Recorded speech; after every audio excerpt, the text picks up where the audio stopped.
aggressive as hell right there.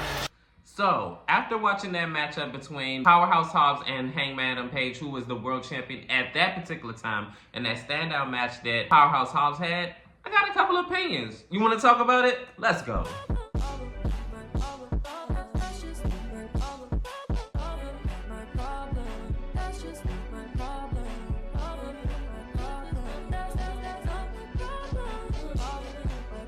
Hey, what's going on, YouTube land? It's your boy TJ, and welcome to my YouTube channel, Wrestling Nostalgia, where I get my wrestling content on these videos. And today, we are talking about Powerhouse Hobbs and where, like, the direction of his trajectory of the career is going to go. And after his standout match that he had with Hangman Adam Page, who was the world champion at that time, which was a false count anywhere match, like blood and guts whole concept that they had going on, he actually did a really good job, and they did a good job of protecting him. And I do feel like they may be positioning him for bigger and better things. If you know, you know, because I remember years ago when Batista had a storyline with Triple H, you know, I see what they might be doing. They haven't been, you know, showing us signals or whatever as of yet of what they're going to do with him, if they're going to have a whole turn angle with Powerhouse Hobbs and Samoa Joe quite yet. But I feel like they may be going into that direction, and that will be like one of the easiest breaks they can do in quite a while. Maybe somewhere down the line they lose the trios, because right now he's a double champion, the trios champion and the AEW world champion. I was actually surprised that he won the world title. I was like, okay, I didn't think they were going to go in this direction, but Samoa Joe is a two-time world champion on AEW, and I feel like even though they're starting to position Swerve as his next big feud, and if he wins that title, look, you already know how I feel about Swerve and how I'm coming. Like, if he wins that world title, then he wins the world title. It is what it is. I have no problems with it. Let him win it, you know? But if he does lose, I wouldn't be shocked. And if he does lose, I would not mind a program with Swerve Strickland and Powerhouse Hobbs down the line. But only if Powerhouse Hobbs is going to go over. Like I said before, I have no problem with either selection, but I do feel like the route that they're going to go down is eventually Samoa Joe and Powerhouse Hobbs, and I don't know the man's name, but I do know that he's a part of the trio. So at some point in time, they're going to lose those trios championships. I don't know who. I guess the Demand, which is Ricochet, Bishop Khan, and Leano Tia, or something like that. I don't know, man. Look, I'm not good with names, okay? If I don't see you, like, constantly, and the commentary team isn't, like, really promoting you like that, look, I don't know, okay? Like, look, don't hurt me, but I guess them, maybe, you know, the Hurt Syndicate, that would be a great way to get another accolade on their belt, on their resume, and things of that nature. That would be great.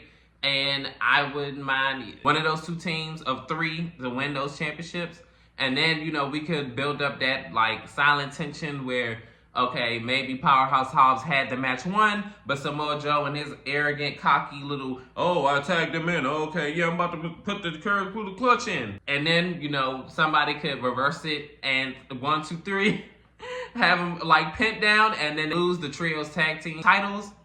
That would be great. And then he could look all like, and then Powerhouse Hobbs can look like, see what happened? I had the match won. Why did you do that? And then we could build it from there. And then they could argue, like, in the back, in the locker room, you know, have Renee ask him, oh, what happened back there? I thought y'all was in unison. Where was the miscommunication? And then, like, before Powerhouse Hobbs can say anything, this is when Samoa Joe just comes in and say, yeah, because you didn't go along with the plan. And he could, like, kind of gaslight him. It's like, what, go along with the plan? What? Like, it could be that, like, that whole thing. And they could kind of, like, go back and forth, like, a little bit, not a whole lot, just to give us an idea where they're going to go with the storyline between these three men. Because, of course, you know, the other one's going to be the third wheel. Look, I don't know his name. I'm sorry, but I don't want to call him something else, so I'm just going to call him the third man. So from now on, I'm going to put it, like, on the screen or something, so that way y'all can know, y'all can look it up yourself. But for right now, I don't know the man's name. But anyways, right now the focus is on Powerhouse Hobbs and Samoa Joe. So I think what should happen is Samoa Joe and Swerve Strickland should have a matchup at Dynasty, a rematch, the exact rematch. Samoa Joe as the world champion and Swerve Strickland as the challenger. And I think, if I'm not mistaken, either Dynasty in April. So what is the other one? I can't think. But if I do find out or whatever what pay-per-view event is like somewhere in, I want to say February, I think they're going to do a pay-per-view event there instead of Dynasty. So it's going to be a Dynasty rematch, basically. Because the last time when they had a matchup, what was that? Last year at another event, it was a triple threat match. Instead, it wasn't a one-on-one match. It was Swerve Strickland versus Hangman Adam Page versus the world champion Samoa Joe. So I think what they're going to do is just go ahead and have Swerve Strickland and Samoa Joe next year have a world title match.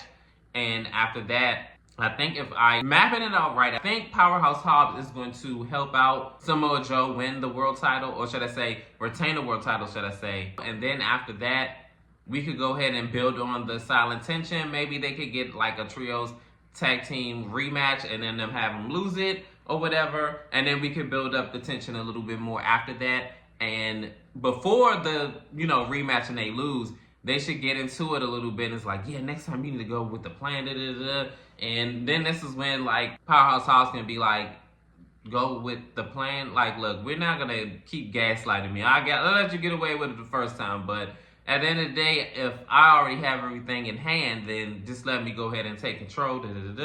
So then, Samoa Joe being, the bullheaded man that he is, he does the same exact thing again. This time he doesn't get, pinned. He actually gets a clean finish after the fact, being as though that he's the world champion. Or we could go ahead and have the third man take the pinfall, so that way it could protect both Samoa Joe and Powerhouse Hobbs. So that way, we could make them both look strong, and then they could go ahead and argue in the ring. And this is when they actually go full throttle with the clean break. Powerhouse Hobbs can have a clean break from Samoa Joe and the third party.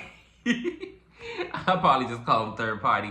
And then we could go ahead and push Powerhouse Hobbs into the main event scene. Probably somewhere down like the line of, let's say, Double or Nothing, which is like in May, which is a long enough time to, build up this program between them two. They could just go ahead and do like brawls, pull-apart brawls and things of that nature. Maybe tag team matches against each other. We don't have to book Hobbs as a heel or face. You could do it like an anti-hero like whole arc with him.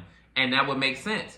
And then we could go ahead and have him go over. Or we could just go ahead and do a disqualification angle and see where everything goes from there. And then probably like at the next PLE event, probably go ahead and have him win the world title. And then we can go from there and have a dominant reign. And yes, we do need a long, lengthy reign with him. Or if not, you don't even have to do another rematch. He could probably enter into the Owen Hart Cup challenge and then have him win that. And then at Wembley, or if they're going to be in Wembley, all in Wembley or all in London or whatever, we could have him have a crowning moment there, since that's one of their biggest pay-per-view events that they have all year. So that would actually be a great opportunity for Powerhouse Hobbs to enter into the main event scene. Just, maybe like a little tweaks of what I said and make it more of their style of how they book. And yeah, I think that would be a great way to build up another main event player. Like, he has all the tools, he has the look,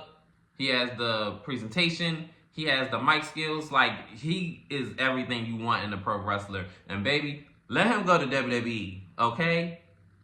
Let him go to WWE. Definitely when Vince was in charge, that's his Bobby Lashley, but younger, okay?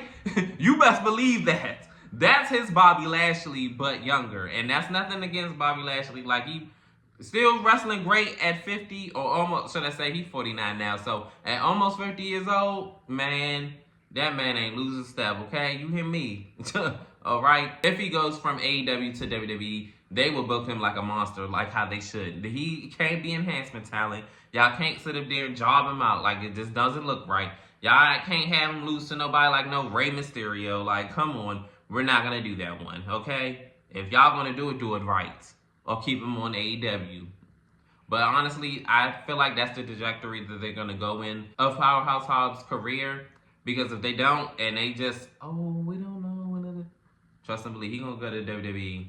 Y'all need to stop being slow around, pulling the trigger. Like once, and then he's starting to get good reactions and stuff. Like he had a good matchup with Hangman and Page. Y'all need to build on it. Like y'all need to go ahead and make it a thing and make him win like more one-on-one matches. See like how everything would turn out. He already had a solid matchup or whatever. Matter of fact, to me, in my opinion, when he had that matchup with Jon Moxley, like he was carrying the match. Honestly, he did way better than him. Honestly, like that's just me. Maybe I'm tripping. I don't know, but to me, he was carrying Jon Moxley. To me, I'm sorry. Like I don't know what y'all was saying. Maybe I'm crazy, but to me, I felt like he did a good job in that match. But not to make this video too long, but he have a lot of standout matches, and AEW need to just go ahead and go all in with him and put all their eggs in that basket. He haven't proved me wrong yet, okay? Like, honestly, like, he's been knocking it out the park lately, and they need to just go ahead and go with the whole Batista route with him and just go ahead and make him the guy. Because, honestly, they need more, like, legitimate players in the AEW realm. I don't want to see the same 2 guys or 3 guys win the world title. Like, we need to be over that. Please, AEW, do not WWE us out. Oh, we don't know. Like, please, take risk. Go ahead and put the strap on them and call it a day, all right? But that's it for the video. How do you feel about Powerhouse Hobbs being the AEW World Champion? Do you feel like he can fill the shoes as the guy of AEW and carry the company? Or you feel like, nah, I don't feel like that. He could go ahead and go in the back of the line. So you need to get in the back of the line, bitch. Comment down below, like, share, subscribe, help me grow the channel. Your love and support is definitely greatly appreciated. Welcome. Peace. TJ, I'm out.